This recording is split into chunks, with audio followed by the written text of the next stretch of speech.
Nyasha Kamari was sitting in a small cafe in Kigali when her phone buzzed. She smiled before even opening it. Zola's wedding was coming up, and she thought it might be a message about dresses, seating, or last-minute plans. For a moment, Nyasha felt proud. This was her sister's big day. She had helped make this life possible. Then she read the text. "We're keeping the guest list small. You're not invited." Nyasha blinked and read it again, hoping she misunderstood. No follow-up message came. No explanation. No "I'm sorry." Just silence. Her hands started to shake. She typed, "Did I do something wrong?" The message showed delivered. Then nothing. Zola didn't reply. Nyasha leaned back in her chair, her chest tight. She remembered the nights she worked late so she could send Zola rent money. The months she skipped her own plans to help pay for that beautiful house Zola loved to show off online. The same house people admired. The same house Zola called "my blessing." Nyasha whispered to herself, "I did all this, and I'm not even invited." Around her, the cafe was full of laughter and soft music, but she felt completely alone. She thought about childhood, always being told to be patient, to be understanding, to let Zola shine. "You're strong," her parents used to say. "Zola needs more."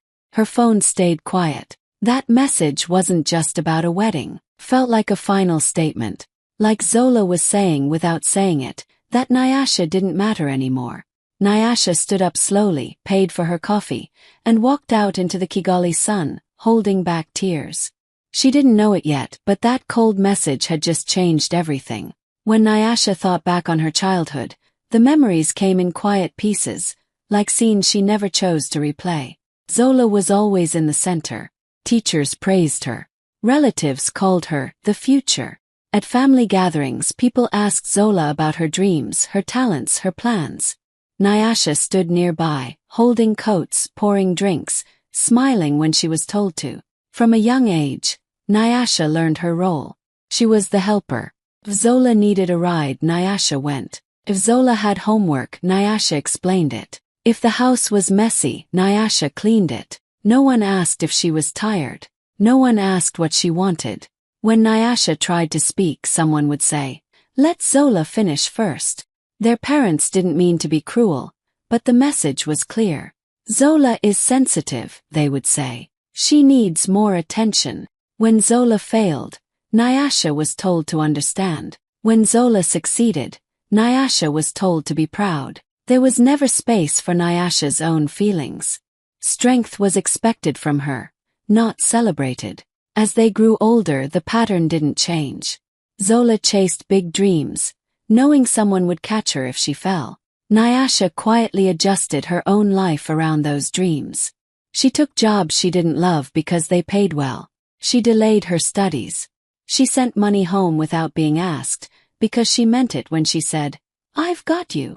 Zola called it support. Nyasha called it family. Even as adults, Nyasha was the one paying bills, covering emergencies, stepping in when things went wrong. Zola lived loudly and proudly, while Nyasha stayed in the background, telling herself that one day, it would be different. One day she would be seen. The wedding invitation was supposed to be that moment. Not the spotlight, just a seat. Just proof that she mattered enough to be included. So when the message came saying she wasn't invited, it didn't feel sudden. Felt familiar. Like every time she had been overlooked. Like every time her needs were placed last. This time, though, something shifted inside her. Being erased from the guest list wasn't just a mistake. It was the final insult.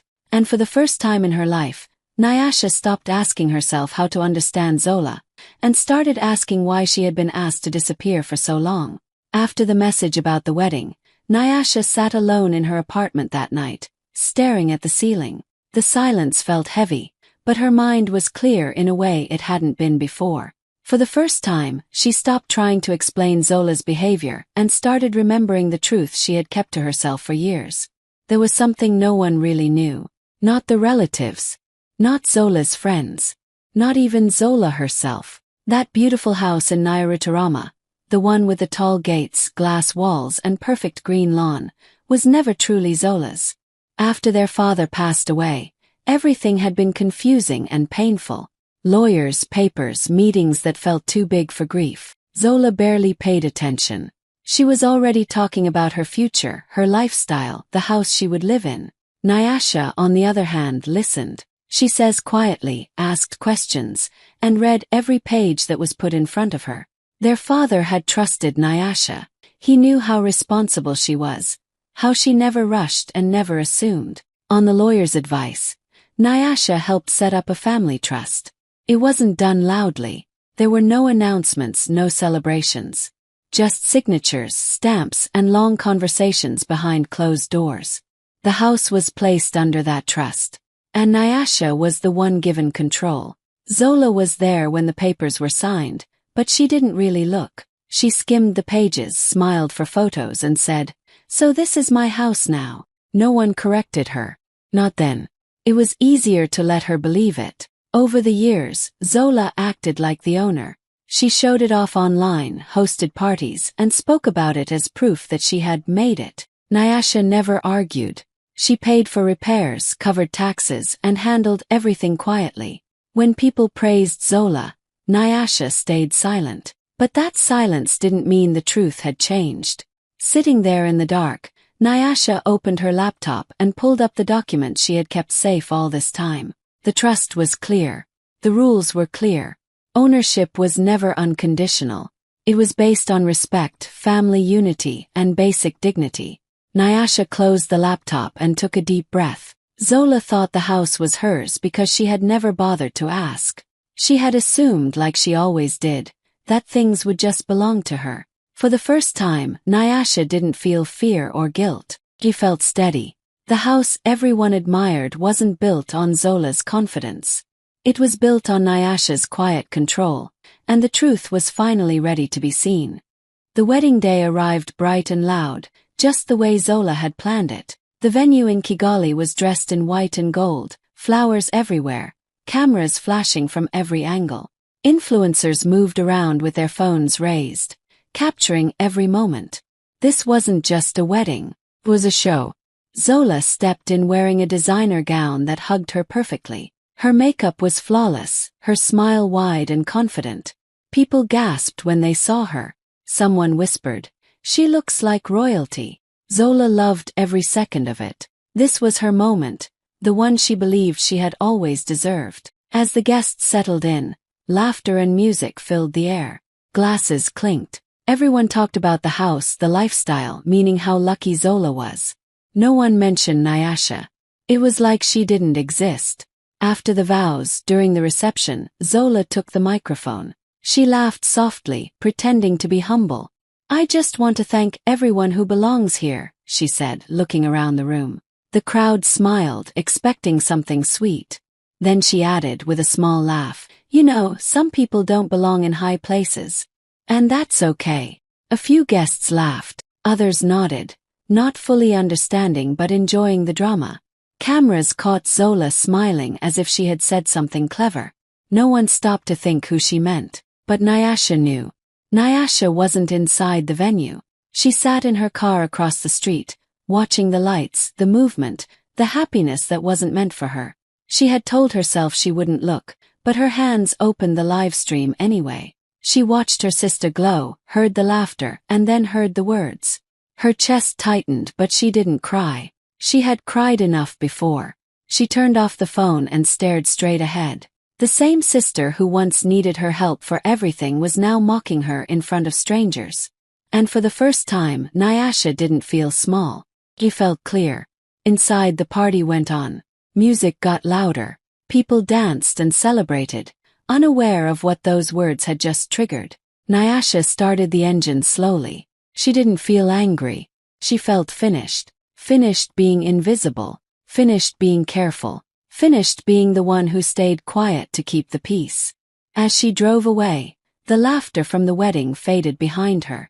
Zola thought she was standing at the highest point of her life. She had no idea that, at the same moment, the ground beneath her was already beginning to crack. That same evening, while the wedding music was still playing and guests were dancing under the lights, Nyasha was back home.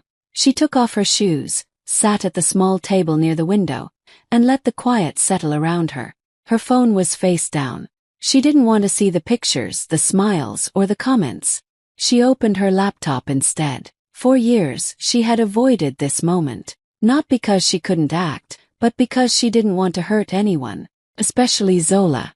But the words spoken that day kept replaying in her mind. Some people don't belong in high places. That wasn't a joke. It was humiliation. And you didn't say that about someone who built the ground you were standing on. Nyasha pulled up the trust documents. She read them slowly, even though she already knew them by heart. The conditions were clear, written in simple language. The house was never a gift without rules. It was given with expectations of respect, dignity, and inclusion. No public humiliation. No removal from family events. Zola had broken both, publicly, in camera, in front of hundreds of people. Nyasha's hands were steady as she picked up her phone and called her lawyer. It was late, but he answered. She didn't raise her voice. She didn't cry. She just said, "I want to activate the clause." There was a pause on the line. Then, "Are you sure?" "Yes," Nyasha replied. "I'm sure." Within hours, emails were sent. Documents were prepared. Legal notices were drafted. The process was fast because everything had already been planned years ago. Nyasha hadn't rushed then, and that patience was now doing the work for her. She leaned back in her chair, feeling a strange mix of sadness and relief. This wasn't revenge. It was enforcement. It wasn't anger. It was boundaries. Somewhere across the city, Zola was still celebrating, still laughing, still believing she had won. She had no idea that while she danced, the house she loved so much was quietly being removed from her name. Nyasha closed her laptop and looked out the window at the city lights. For the first time in a long while, she felt calm. She had spent her life protecting everyone else's comfort. That night, she chose her own dignity. The documents were already moving. The decision was already made. And by morning, everything Zola thought was permanent would begin to shift, because Nyasha had finally stopped staying silent. 3 days after the wedding, Zola was still riding high. She moved through the luxury house in Nairutarama, adjusting curtains, checking the catering invoices, and scrolling through social media to admire all the photos of her perfect day. She laughed at a video of herself twirling in her gown, completely unaware that her life was about to take a sudden turn. A loud knock echoed through the grand hall. At first, Zola thought it was a delivery or a friend stopping by. But when the door swung open, 2 court officials stepped inside, papers in hand, their faces serious and expressionless. "Good afternoon, ma'am," one said calmly. "We're here to serve legal documents." Zola blinked. "Documents? I wasn't expecting. This must be a mistake." The officials didn't answer her. They handed her a thick stack of eviction papers. Zola's hands shook as she flipped through them. The words were clear. The house, all furnishings, artwork and chandeliers, were being repossessed and returned to the family trust. Every claim she had made, every assumption she had lived on for years was gone. Her voice rose, sharp and desperate. "This isn't real. You've made a mistake. Call Nyasha. Now." The officers remained calm, unbothered by her panic. They reminded her that the trust had conditions. Conditions she had violated publicly. Humiliation. Removal of a family member from an important event. That was enough to trigger the repossession clause. Zola's knees wobbled. She ran through the rooms, touching the expensive furniture, the gold-framed art, the crystal chandeliers. All of it was hers in her mind, but legally it wasn't. And now it wasn't. Her phone trembled in her hand as she dialed Nyasha's number, shouting into the line before she could even speak. But Nyasha didn't answer, not yet. For the first time, Zola felt the weight of every insult, every careless assumption, every moment she had taken Nyasha for granted. The house that had been her symbol of success, the life she flaunted online, was no longer hers. The court officials stayed until everything was explained, until Zola had no words left. Then quietly they left. The silence of the grand house was deafening. Outside, Nyasha sat in her car, a small smile playing on her lips. She had waited patiently, stayed quiet for years, and now justice, measured, precise and unstoppable, had arrived without her needing to raise her voice. Zola had finally seen what it meant to underestimate the sister she had always ignored. Nyasha's phone didn't stop ringing the next morning. One call ended and another started right away. Messages came in faster than she could read them.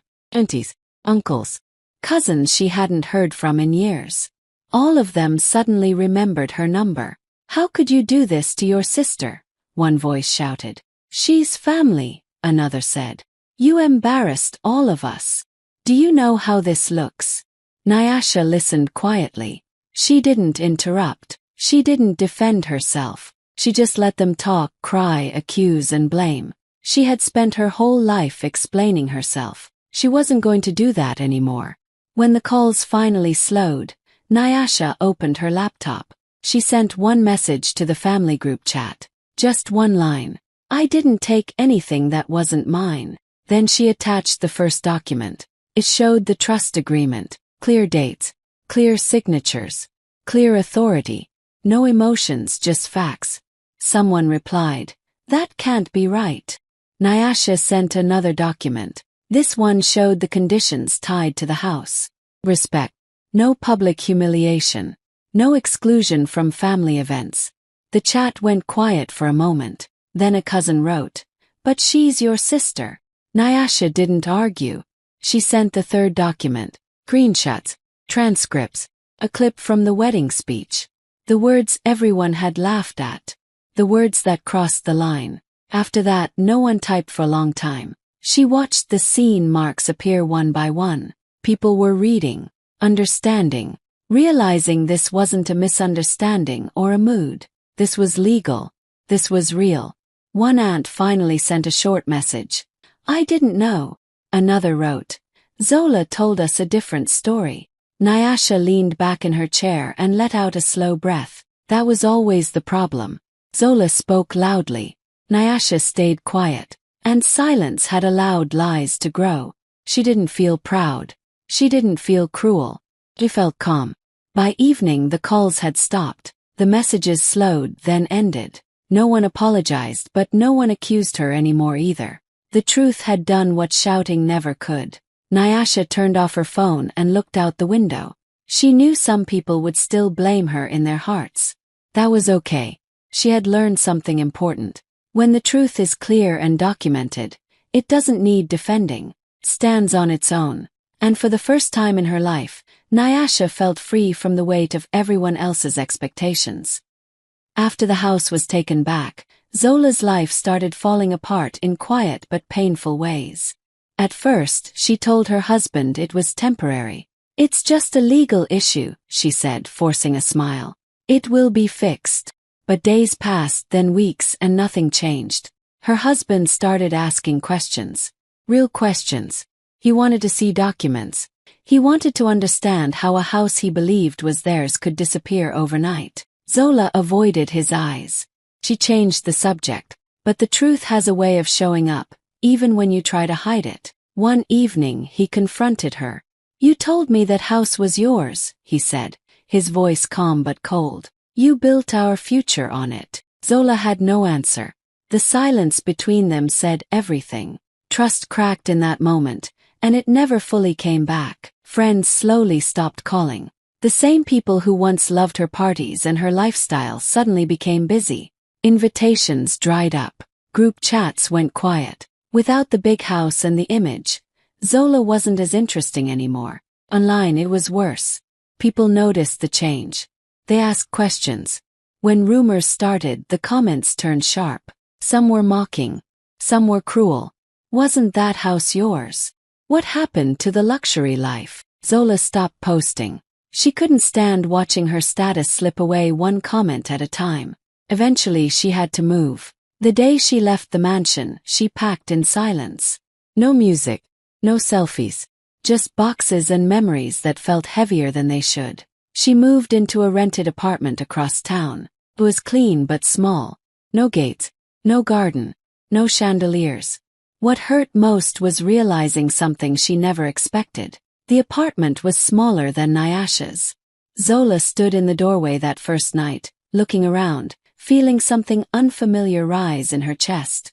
Not anger, not pride, shame. For years, she had looked down on her sister, believing she was above her. Now she was living with less. Her marriage felt tense and distant. Conversations were short. Smiles were forced. The life she thought was secure was now fragile. Late at night, alone in the quiet apartment, Zola replayed moments she once laughed off. Jokes, the insults, the wedding speech. For the first time, she wondered if she had mistaken silence for weakness, and kindness for something she could step on. The fall from status didn't come with a single crash. It came slowly, piece by piece. And by the time Zola realized how far she had fallen, there was no one left to blame but herself. It was late at night when Nyasha heard the knock. Not loud, not confident, just a soft, tired sound at her door. She checked the time, confused, then walked over and opened it slowly. Zola stood there, eyes red, face tired, shoulders shaking. She didn't look like the bride from the photos anymore. Her clothes were simple. Her hair was pulled back without care. For a moment, neither of them spoke. Then Zola broke down. "I didn't think you'd do this," she said, her voice cracking. "I didn't think you would actually take the house. I didn't think it would go this far." Nyasha looked at her quietly. She didn't invite her in. She didn't step back either. She just listened. Zola wiped her face with her hands. "Everything is falling apart. My marriage. My friends. I have nothing left," she said between sobs. "Please, you're my sister." There was a long pause. Nyasha took a slow breath. Her voice was soft when she finally spoke. "You didn't think I mattered." The words were simple, but they landed heavy. Nyasha continued, still calm. "You didn't think about me when you sent that message. You didn't think about me when you laughed at the wedding. You didn't think about me when you stood on something I built and made me feel small." Zola opened her mouth to speak, but no words came out. "I didn't do this to hurt you," Nyasha said. "I did this because I spent my whole life being quiet so you could shine. And you never once stopped to see me." Zola reached forward slightly, as if to grab Nyasha's hand, but Nyasha stepped back. "I'm tired," Nyasha said gently. Not angry, just tired. She looked at her sister one last time. There was no hate in her eyes. No pride. Just peace.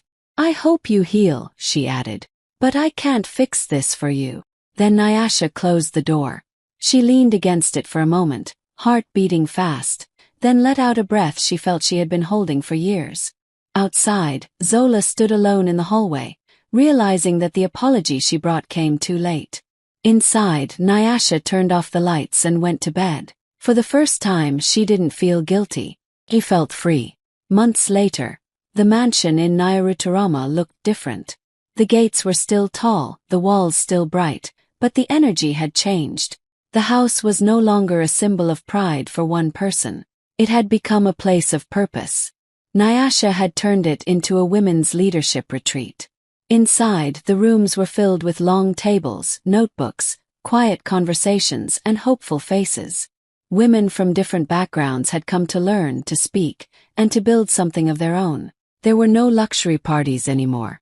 No loud music, just growth. On opening day, the courtyard filled with guests, mentors, and young women waiting to hear Nyasha speak. She stood at the front, simple and confident, wearing a calm smile. She didn't talk about betrayal. She didn't mention her sister by name. She spoke about being invisible, about giving and giving until people forget you exist, about how silence can make others believe they own what you built. Then she paused and said softly, "Never beg for a seat at a table you built." The crowd went quiet. Some people nodded. Others wiped tears. The words felt personal, like they were meant for anyone who had ever been overlooked. That evening, the speech appeared on the news and spread quickly online. In a small rented apartment across the city, Zola watched it alone. She sat on the edge of her couch, staring at the screen. The house she once called hers now had a new name, a new meaning. And at the center of it all was the sister she had erased. For the first time, Zola understood something painful.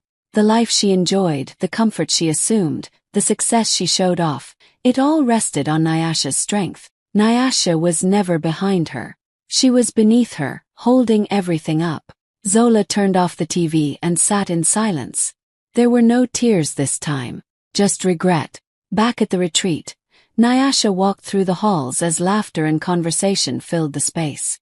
She felt light. She hadn't taken revenge. She had reclaimed herself. The house had finally become what it was always meant to be. Not a trophy, not a status symbol, but a reminder that when you stop shrinking yourself, your power doesn't destroy, it builds.